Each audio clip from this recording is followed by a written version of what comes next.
gue juga udah sama Kak Devri Palulu. Siapa sih yang nggak tahu Kak Devri Palulu? Jadi singkat cerita, Kak Devri ini salah satu mantan juara dari WBC Asia sama IBO ya Kak? Bener ya? Iya. Gila. Apa kabar Kak Devri?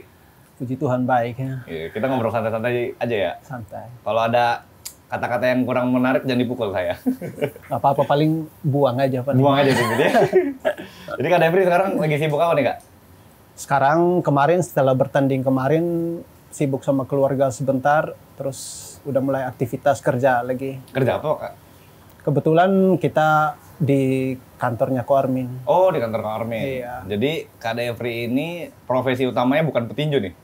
Kalau sekarang udah bukan tinju lagi. Dulu tapi ya? Kalau dulu 2000 terakhir kayaknya 2018 lah, 18 17 masih benar-benar aktif itu. Aktif ya? Soalnya Iya. pengen tahu deh Kak, kalau misalkan profesinya itu petinju, itu tuh digaji atau gimana Kak? Kalau selama saya ikut sama Koarmin, kita digaji. Kalau nggak ikut sama Kak Armin, belum tentu berarti? Ya, begitulah tinju. Oh. Ada sih, tapi tidak itu. Kalau tinju profesional sama tinju amatir beda. Beda ya? Begitu. Iya. Bedanya di? Kalau amatir, kalau kita udah nasional, kita digaji sama pemerintah. Oh. Begitu. Tapi kalau belum itu sih belum dapat penghasilan. Lah berarti jadi kalau misalkan amatir itu dibayar sama pemerintah, tapi justru yang profesional enggak gitu ya? Sepertinya begitu, menurut saya. Dulu Kakak berarti amatir juga dong dulu? 2009 sampai 2011 amatir. Amatir. Iya. Habis itu karena terlalu jago pindah ke profesional berarti? Enggak. Oh enggak? Bukan karena terlalu jago, karena memang mimpi dari awal itu pengen jadi petinju profesional sih. Berarti ada bedanya dong kalau misalkan dari segi finansial, kalau misalkan jadi petinju amatir sama petinju profesional, ada bedanya nggak tuh Kak? Dari segi uangnya kah, gelarnya kah? Sebenarnya jatuhnya sama, kecuali ya itulah, kalau kita masih baru merintis, belum tentu itu. Tapi kalau kita sudah ya minim-minim juara nasional, itu udah mulai kelihatan itu. Udah mulai kelihatan ya. Apalagi, Cuma buat juara nasional kan tuh kan nggak gampang tuh ya. iya, Jadi di Indonesia sendiri banyak daerah-daerah yang punya petinju bagus gitu kan. banyak Nah, banget. Untuk cari atau ngedapetin juara nasionalnya itu gimana Kak? Kalau Eh, amatir apa pro? yang pro misalkan. Kalau pro, karena kalau kita ini kan sudah ada box rec. Oke, box rec. Jadi kita udah lihat ini, misalnya di badan tinju mana ini, ATI, IBO, ATI, FTI, KTI, apalagi ada berapa badan tinju itu. Sekali kita bertanding itu udah ada Rekornya? udah ada box rec-nya semua. Dulu Kak Devri mulai pertama kali tinju kapan? Awal 2012 sih. 2012. Oh berarti orang-orang udah bisa pada pakai internet ya, makanya bisa ngeakses si box rec ini nih kayaknya. Iya, Karena tapi yang- zaman dulu masih belum box rec-nya masih pakai buku dulu. Oh pakai buku? Iya. Lah itu yang megang siapa bukunya? Pelatih, Pelatih? iya. Black book ya apa namanya atau apa? Record book. Record book. Record book. Jadi tulis tangan itu? Iya, tulis tangan. Tapi udah kesini udah 2000, setahu saya ya 2000 masuk 2014 mungkin udah mulai. Udah mulai begitu. Iya. Oh ya Kak Devri kalau mau sambil makan, makan aja ya? Tuang minum boleh sambil Santai. makan, santai-santai aja kita. Ini kebetulan kita, Kak Devri udah pernah ke Phoenix belum? Sebelumnya sih belum. Belum ya? Gimana menurut Kakak Phoenix? Hah? Oke lah ya? The best sih, tempat Best mabuk ya? semua. Kesukaannya Kak Devri ini. Dunianya saya ini. Jadi pertama kali jadi petinju, Kak Devri motivasinya apa tuh? Atau nggak pakai motivasi? Disuruh orang kah? Enggak. Dulu ada satu petinju, dua bahkan. Saya ngelihat mereka tuh dari kampung saya sih ya. Ya maaf kata aja gitu. Kurang berpendidikan gitu kan. Tapi keluar di TV. Oh, kok bisa? Iya, Bingung situ ya? iya, saya nonton ini. Wah, bangke orang ini. Hebat banget saya bilang begitu. Udah. Dari situ mulai cari-cari udah. Dulu awal-awalnya karate dulu. Karate? Oh, Kak Iya. Devri bisa karate nih? Masih sempat dulu sampai sabuk biru. Oh, biru. Iya. Cuman ya itu. Setelah lihat gini, wah ini kayaknya tinju lebih menantang ini. Lah Udah. bukannya kalau karate kan bisa pakai seluruh badan gitu kan? Kalau tinju cuma bener tangan doang. Kalau karate itu kita mukul yang benar tapi nggak sampai mencederai lawan. Oh, nggak boleh mencederai lawan. Iya, benar. Jadi Kak Devri mau mencederai lawan ya tujuannya?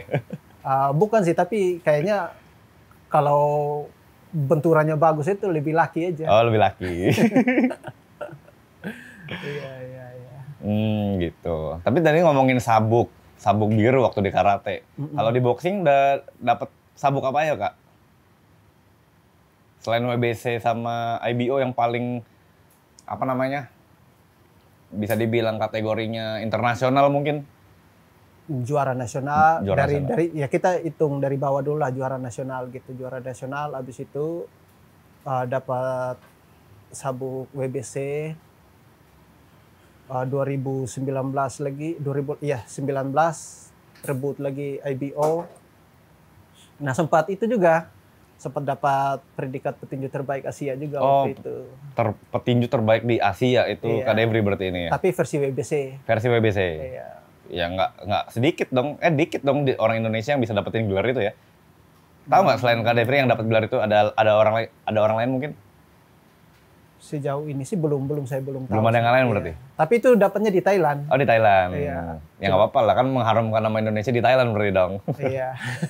Gila. Itu kok bisa Kak Devri sampai ke Thailand itu dibawa Ko Armin kah atau ada Itu orang udah- yang kontak? Itu udah di bawah manajemen Ko Armin. Oh, dibawa manajemen Ko Armin. Sebelumnya itu juga saya sempat hampir kejuaraan dunia juga waktu itu Di mana, Kak? di Meksiko. Meksiko. Iya. Widih. Jadi koboi? Enggak. Ntar sampai di sana jadi penjahat lagi. Udah penjahat malah jadi penjahat lagi. Cuman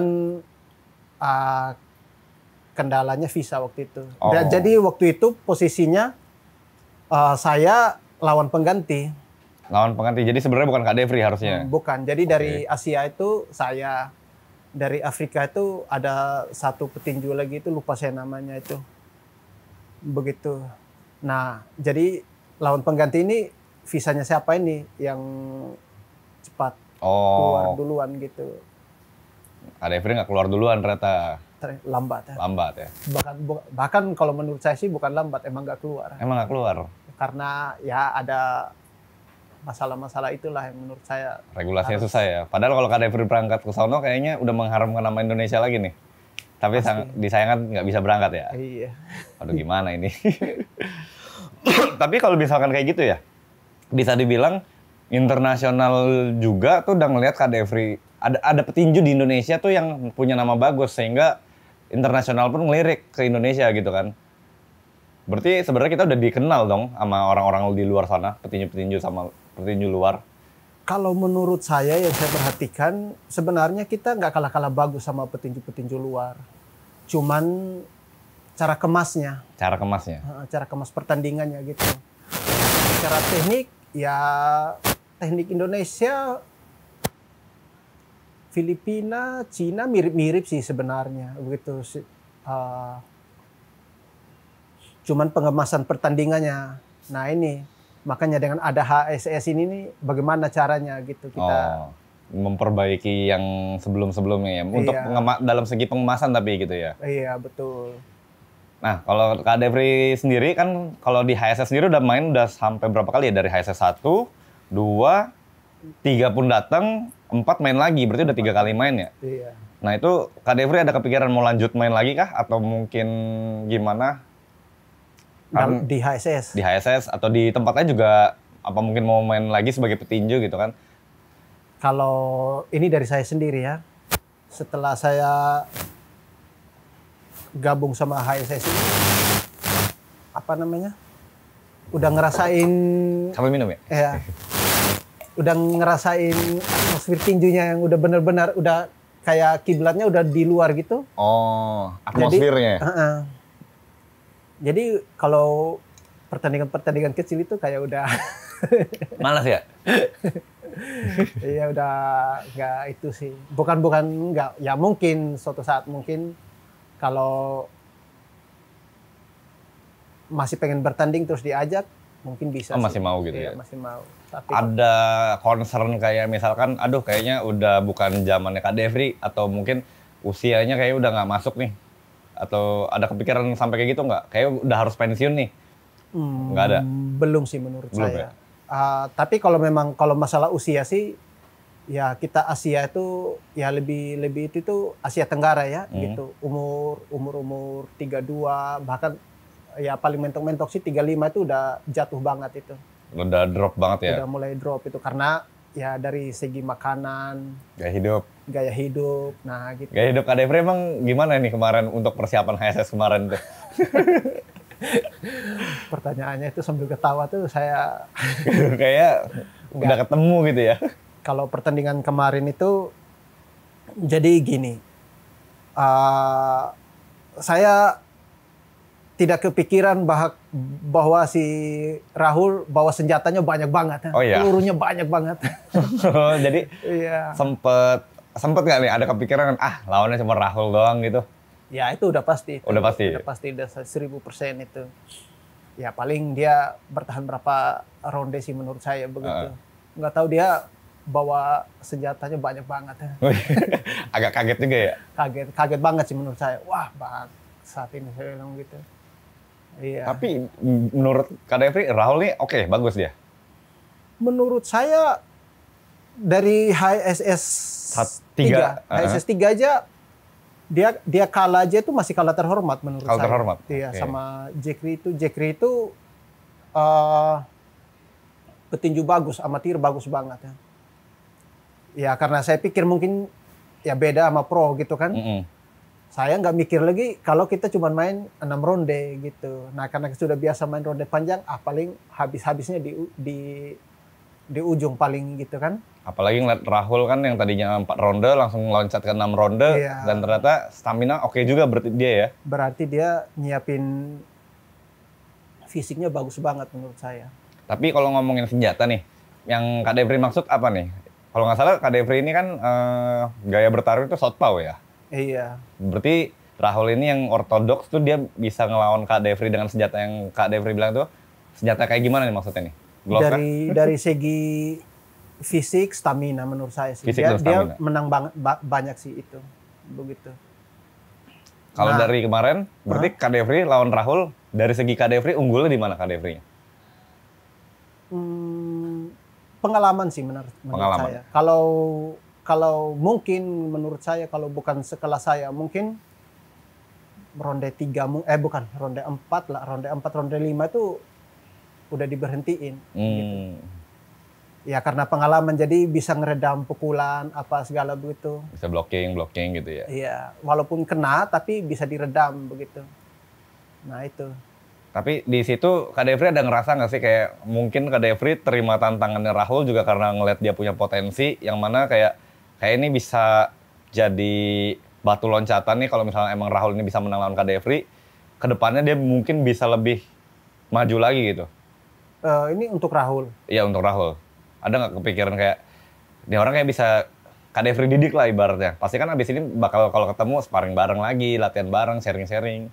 Enggak, kalau pertandingan sih nggak ada kepikiran. Oh, nggak ada begitu sih. kepikiran. Karena semua saya pun dia pun mungkin pengen menang gitu. Nggak ada. Siapa yang mau kalah ya? Iya. Tapi ada, cuma susah ya kadang banyak orang yang kalau kalah poin pasti merasa dirinya tetap menang gitu kan. Nah itu. Kecuali kalau dia KO. Ya, Kalau udah itu. KO masih merasa menang sih Jangan harus kan CT scan itu. Kayak begini aja kok. Saya sering terjadi sama saya juga gitu. Awal-awal dulu kan saya sering pukul TKO, KO gitu kan. Jadi kalau saya menang angka itu orang merasa itu saya kalah. Oh, oke. Gitu. Nah itu kadang-kadang yang seperti itu. Sedangkan kalau tinju pro ini bagaimana ya? Jadi si siapa bilang, Deontay Wilder bilang itu kalian itu butuh beronde-ronde untuk pukul jatuh orang. Saya cuma butuh 1 pukulan aja. Oh, iya. Nah tinju pro itu seperti itu.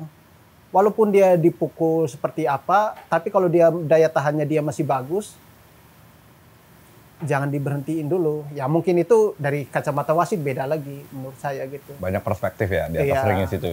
Begitu. Nah, kalau menurut Kak Devri, acara HSS kemarin itu menurut Kak Devri gimana pendapatnya Kak Devri?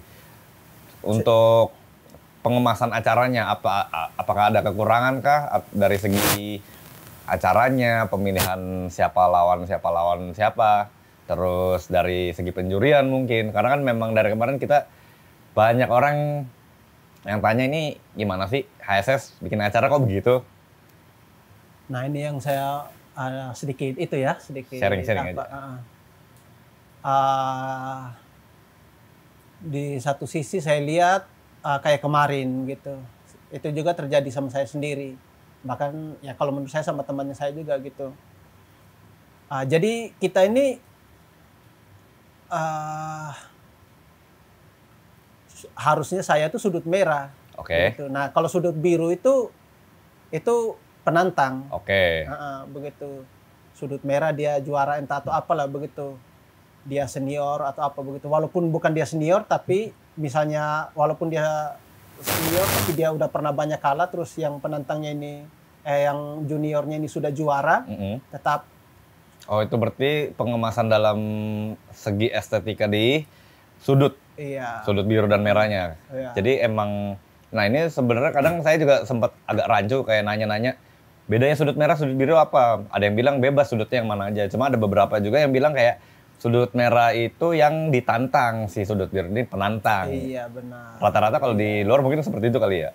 Emang semua Emang begitu. Kalau emang tinju begitu pro. semua ya? Kalau beda sama amatir gitu. Kalau amatir Bebas. begitu. Berarti sama juga dong, kalau di ring kan ada sudut merah, ada sudut biru, dan ada sudut netral yang putih itu ya? Iya. Kayak Kalau misalkan dokter bolehnya naik dari sudut putih gitu. Iya, betul. Wasit, juri juga sama dari sudut putih gitu ya? Dan kalau terjadi apa-apa dengan petinju itu semua harus lari ke sudut putih. Gitu. Oke. Wasit harus berhentiin pertandingan itu untuk ke sudut putih gitu. Tapi ini udah dari zaman dulu berarti ya? Event-event di Indonesia juga memang seperti itu? Atau Kak Devri kan udah sering ikut event di Indonesia yang nasional-nasional udah dari lama ya, dari 2012 berarti ya? Iya. Itu memang pengemasannya selalu seperti itu kah? Emang dari zaman dulu. Zaman dulu gitu ya? Iya. Begitu. Ada nggak perbedaannya zaman dulu Kak Devri ikut acara tinju, tiba-tiba ada HSS, yang membedakan apa aja nih Kak? Banyak banget sih menurut saya. Banyak banget sih. Satu dari pengemasannya. Kedua dari segi bayaran juga. Bayaran juga? Iya. Zaman dulu bayaran berapa Kak kalau boleh tahu? Waduh, jangan Kenapa sedih ya? jangan disebutin lah, nggak enak.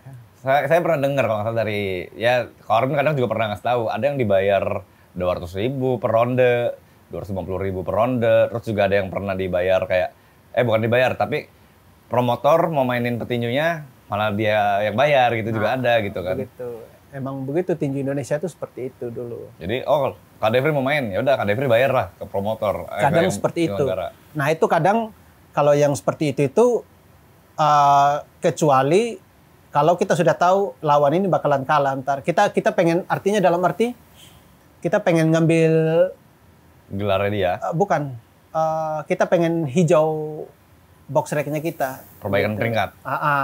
Jadi mungkin kita punya planning untuk bertanding di luar negeri atau apa begitu, kita pengen cari hijau sekali 2 kali gitu. Nah udah, mungkin seperti itu kita bayar begitu.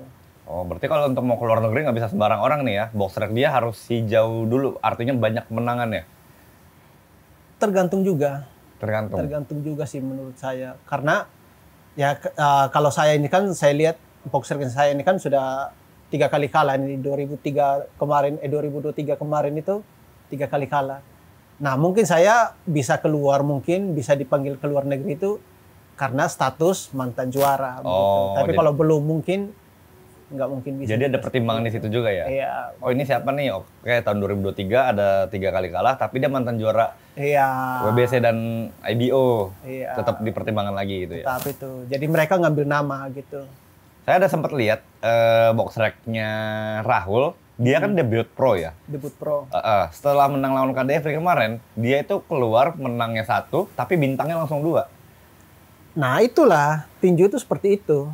begitu. Karena dia menangnya lawan saya gitu. Kalau bukan lawan Kak Devri bisa nggak ada peringkat mungkin di boxer gitu ya? Belum. Karena saya kan coba filter nih untuk seluruh kelas tanding di Indonesia. Nomor 1 itu Hebi Marapu, nomor 2 itu Rahul Pinem, nomor 3 Kak Devri. Iya. Dan dia tuh debut gitu kan. Iya.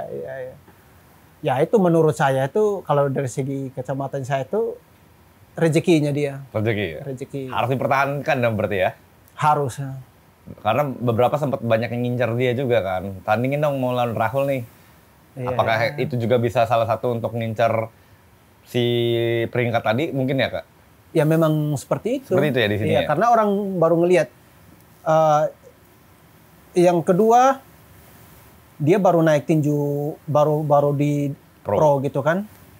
Nah kalau dia belum terbiasa main ronde panjang, nah itu nanti.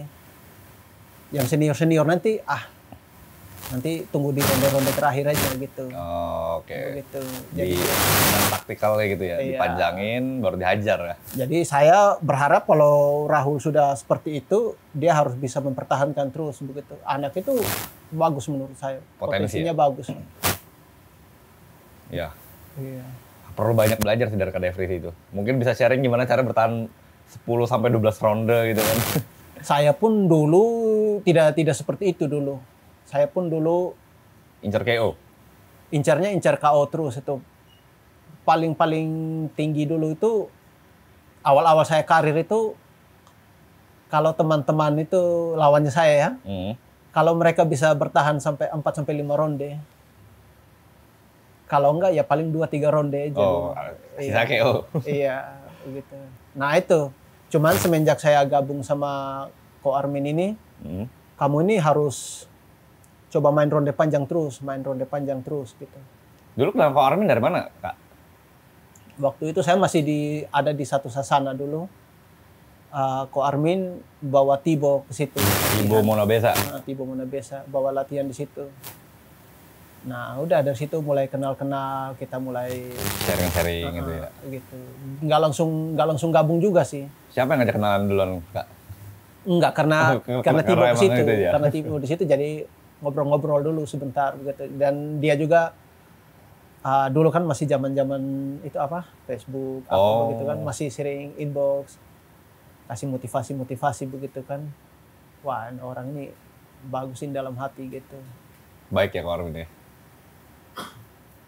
Kalau orang yang tidak kenal dekat sama dia secara personal, orang pikir dia itu orang sombong, orang ini. Sombong, licik ya kalau kata orang gitu ya.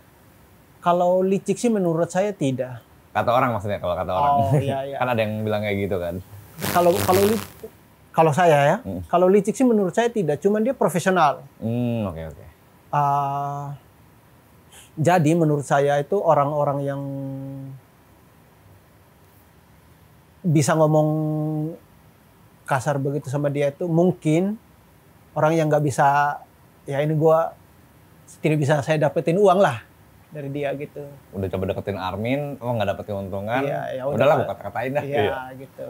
Ya kalau masalah dia seperti itu, gayanya seperti itu, ya manusiawi sih menurut saya. Begitu. Tapi ini seberapa besar perannya Ko Armin di dunia tinjunya Kak Devri?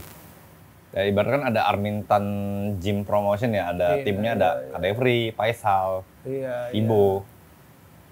Ya menurut saya sih, kalaupun mungkin bukan di tangannya dia, mungkin saya nggak juara WBC mungkin. Berarti kalau nggak ada Ko Armin, hidupnya Kak Devri dari profesi tinjunya juga bisa berubah lagi gitu ya? Mungkin ya, saya udah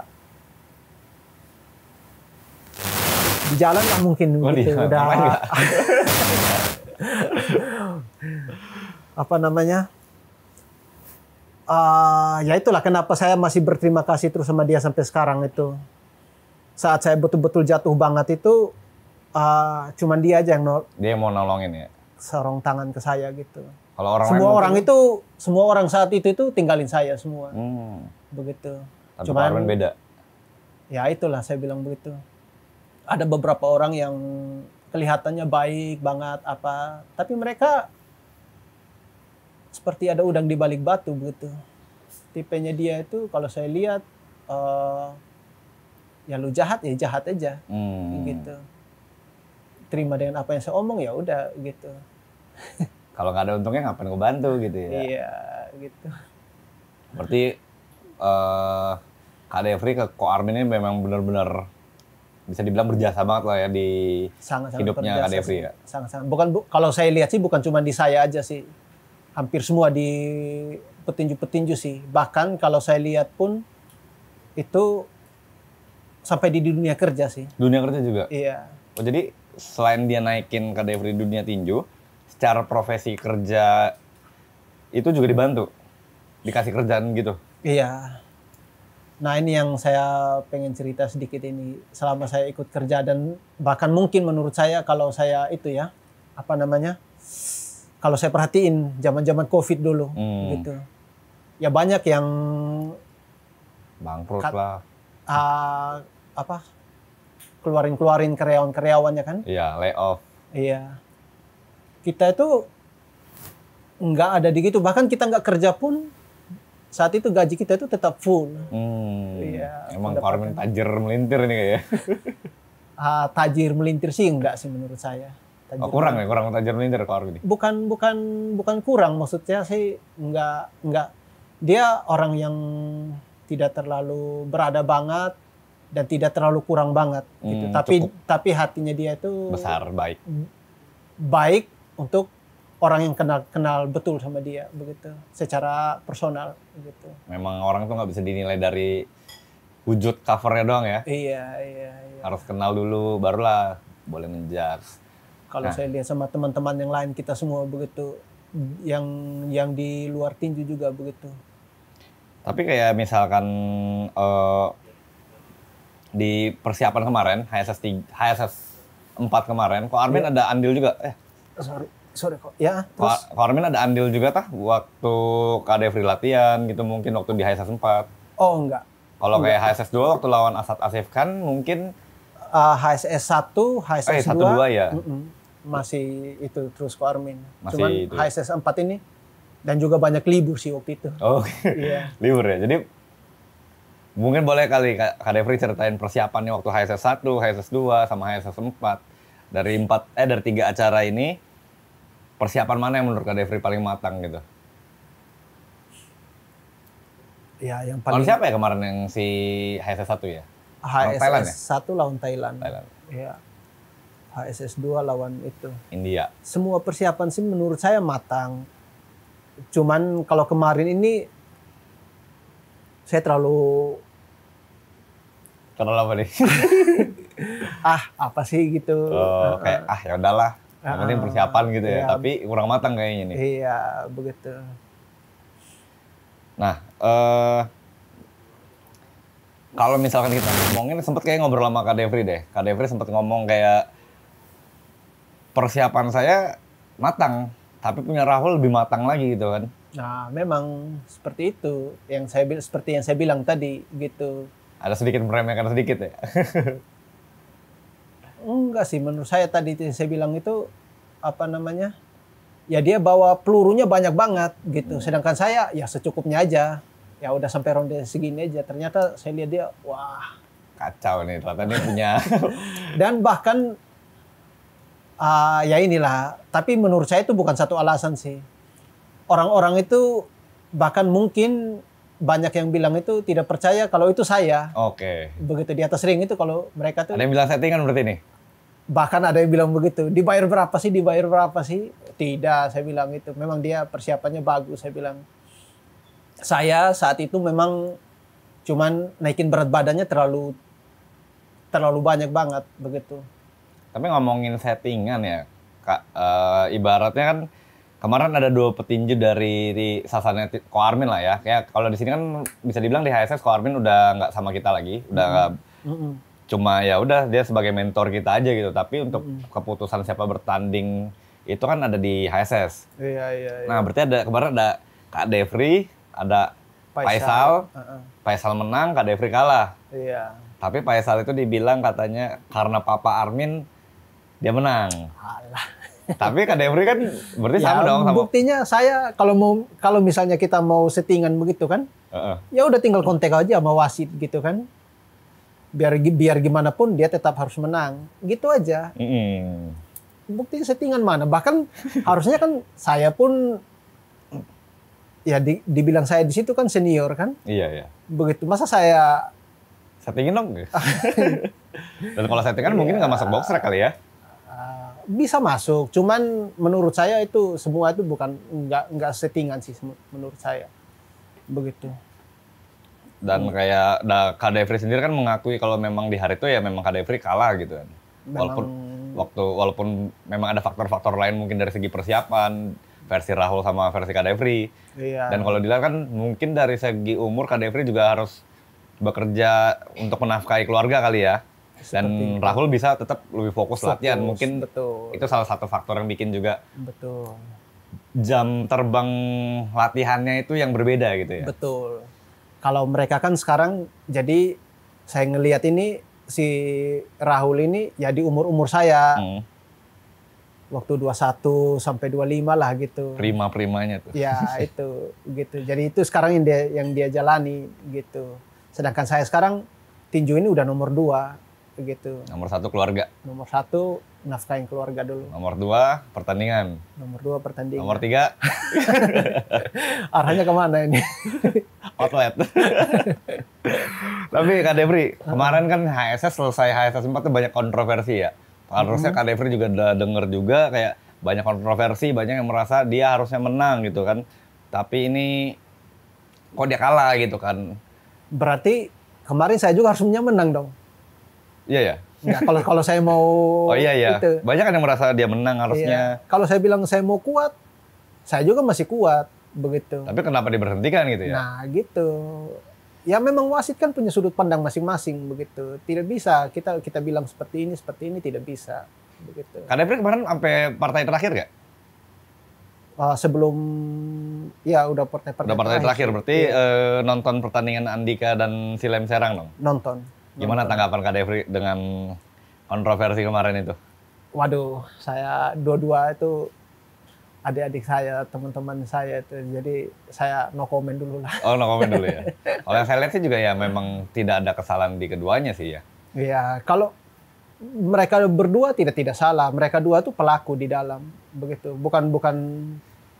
Bukan Silem salah, bukan Andika salah. Yang salah itu ya mungkin menurut saya keputusan wasit juri. Tapi kok bisa kayak gitu ya Kak Devri ya? Katanya saya denger nih katanya, kejadian seperti itu hal yang wajar. Jadi banyak yang ngomong ke saya juga kayak hal kayak gitu mah wajar di dunia tinju gitu. Maksudnya kok berarti dari Kak Devri dari 2012 ngikutin tinju, apakah hal-hal kayak gini memang wajar?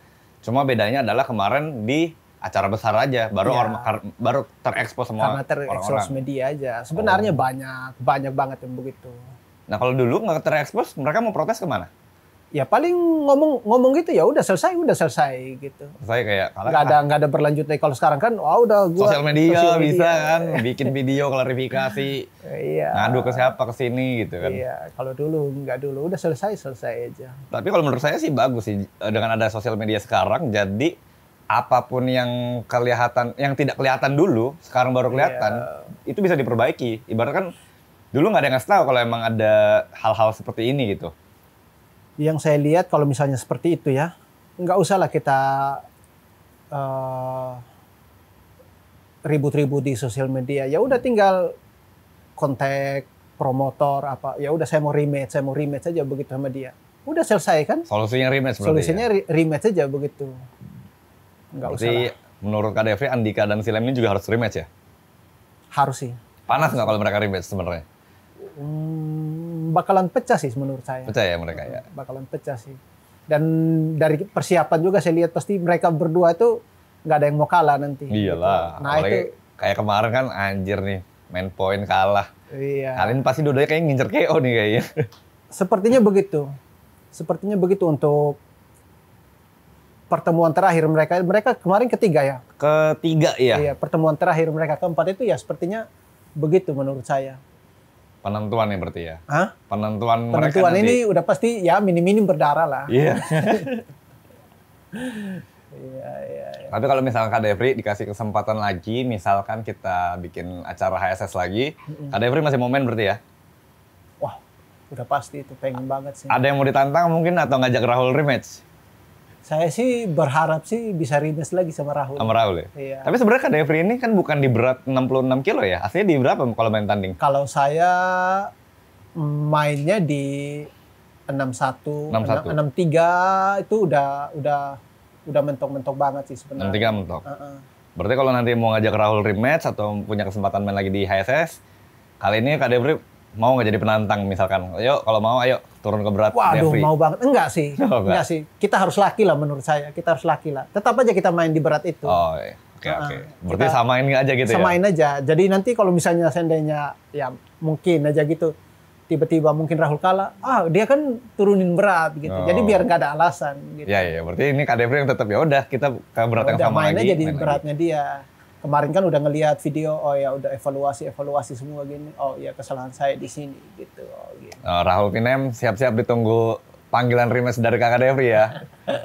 Ya kita sih juga pengennya ketemu ngeliat dia lagi lah ibaratnya. Kayak kalau dia menang lagi mungkin itu sih emang benar-benar the best sih. The best sih menurut saya juga. Best sih menurut saya. Berarti memang persiapan dia tuh, memang jiwanya dia tuh betul-betul petarung. Fighter ya? Iya. Fighter yang nggak bisa dibangun cuma dari segi latihan, tapi dari segi mental juga harus punya itu. Iya, benar. Mungkin Kak Devri ada pesan-pesan nggak apa sih yang harus kita perbaikin dari segi acara mungkin? Pengen komen tapi jangan lah. Nggak apa-apa lah. Sharing-sharing aja kita. Enggak, kalau ini yang saya dari kacamata saya sendiri ya, gitu. Kalau boleh saya ngomong gitu. Boleh banget, kita kan bener-bener terbuka dan kita terima semua masukan gitu. Jadi kalau emang ini kita salah dan harus dibenarin, kenapa enggak gitu kan, untuk lebih baik. Jadi betul kayak kemarin Adrian bilang seperti itu, Adrian Mateis kemarin bilang seperti itu betul menurut saya. Dan juga sebenarnya HSS yang bikin ini sebenarnya juga pun sudah betul. Cuman sedikit ada ketimpangan gitu. Yang Adrian Mateis bilang itu yang soal injek kaki kah? Bukan, yang cicak-cicak semua ini dimainin. Oh gitu. Iya. Gitu. Berarti harusnya yang main itu kalau bocoran kita di HSS 5 nanti habis ini kan kita mau jalan HSS 5 di bulan Maret. Kurang lebih faktor kita itu top 20 yang ada di Boxrec Indonesia. Jadi faktor-faktor yang benar-benar dulu sempat di angkatannya Kak Devri yang bagus-bagus, kita akan tandingan juga di HSS 5, termasuk juga ada nanti Rahul Pinem akan main lagi dia. Kita bakal lihat apakah dia bakal menang atau enggak. Nggak jadi lawan saya dong. Nanti dulu, kita kasih kesempatan HSS 6 mungkin kali ya. Enggak, saya udah penasaran dari tadi udah itu. Udah penasaran ya? Iya. Tenang, nanti mungkin ya abis podcast ini kita kasih tahu lah buat HSS 5 siapa lawannya Rahul nanti. Iya. Tapi kalau ada nggak sih kemungkinan Kak Devri ini mau pensiun di dunia tinju di umur berapa? Mungkin masih ada waktu 2-3 tahun lagi lah. 2-3 tahun lagi. Iya. Berarti kita masih bisa rematchin Kak Devri sama Rahul masih panjang. Wah, masih bisa 3-4 bahkan sampai 4 pun masih bisa. 3-4 kali pertandingan lagi masih sampai bosan-bosan mau kuliah sering. Tapi kegiatan apa lagi Kak Devri kalau misalkan udah 2-3 tahun lagi pensiun, ada kegiatan apa sih yang mau Kak Devri lakuin? Memancing kah? Kalau nggak salah Kak Devri suka berburu ya? Suka berburu sih. Berburu apa nih? Berburu apa? Ya kadang babi. Kadang ya apa aja sih kalau ketemu di hutan gitu. Ditonjok apa di apa ini tuh? Enggak, tadi kalau misalnya udah selesai tinju gitu ya itulah kembali lagi kayak tadi itu. Seperti bilang ketemu Ko Armin begitu. Nah, saya banyak belajar dari dia begitu. Dia selalu bilang kita kalau mau cari duit ini di sini. Begini cara cari duitnya gitu. Nah, mungkin suatu saat mungkin kalau udah selesai tinju mungkin udah mulai beralih coba bisnis kecil-kecil. Oh, jadi bisnis. Iya, begitu. Udah sementara ada sih beberapa yang udah jalan cuman masih kecil-kecil banget menurut saya begitu. Di samping kerja. Pantes ini ternyata Devri ini punya bisnis kecil, makanya sering ketemu di outlet. Uangnya dipakai untuk lumayan sering ketemu dia soalnya di outlet HW kita nih. Iya, enggak. Jadi tipe saya itu begini. Kenapa saya sering ke HW? Kenapa saya sering ke tempat-tempat itu? Karena menurut saya itu tempat temannya saya begitu. Mereka usaha di situ begitu. Kalau bukan kita yang ngebantu atau apa, walaupun mungkin bukan secara keseluruhannya. Secara tidak langsung aja gitu ya. Bantu, ya tapi setidaknya kita ada di situ terus begitu. Ya, saya perwakilan HW Group mengucapkan terima kasih kepada Devri Palulu yang sudah mensupport omset outlet kita. Ya, kalau nggak kita di sini nggak ada yang digaji nanti kalau nggak ada Kak Devri berarti dong. Kan customer adalah raja. Ya, di mana aja sih menurut saya kalau saya ngelihat ini teman ini posting ini gitu kan. Nanti saya main ke sini. Support bisnis seperti ya. Begitu. Ya pantas makanya waktu di HSS 3 sendiri Kak Devri pun walaupun nggak bertanding tetap datang ke Bali dan tetap support acara gitu ya. Iya, betul. Ya mungkin paling untuk hari ini itu topik kita. Thank you semua. Jangan lupa nonton podcast HSS dan jangan lupa follow Kak Devri Palulu. Dia salah satu petinju kita. Dan bagi yang mau belajar mungkin ada yang mau ngeles atau langsung sama Kak Devri. Nih. Jadi menurut saya ini semua tim Creative Holy Wings ini ya. Teman-teman semua ini ya. Harus tinju begitu. Bukan jadi petinjunya, jadi harus belajar bela diri ya? Belajar bela diri biar kalau kenapa-kenapa di jalan atau apa begitu setidaknya bisa nge-defense gitu. Hati-hati itu kalian tuh. Iya. Ya minim untuk sehat lah biar pacu jantung gitu. Boleh lah sekali ada yang berani sparring sama Kak Devri. Enggak, kalau sparring sih enggak sih. Oh, jangan ya. 5 orang 1 lawan 5 boleh lah. Siap. Oke, thank you semuanya. Jangan lupa follow Instagram dan subscribe YouTube kita, follow Instagram, TikTok, dan YouTube. Karena kita bakal ngerutin dengan podcast ini dengan faktor-faktor yang menarik. Thank you semuanya. See you. Makasih Kak Devri.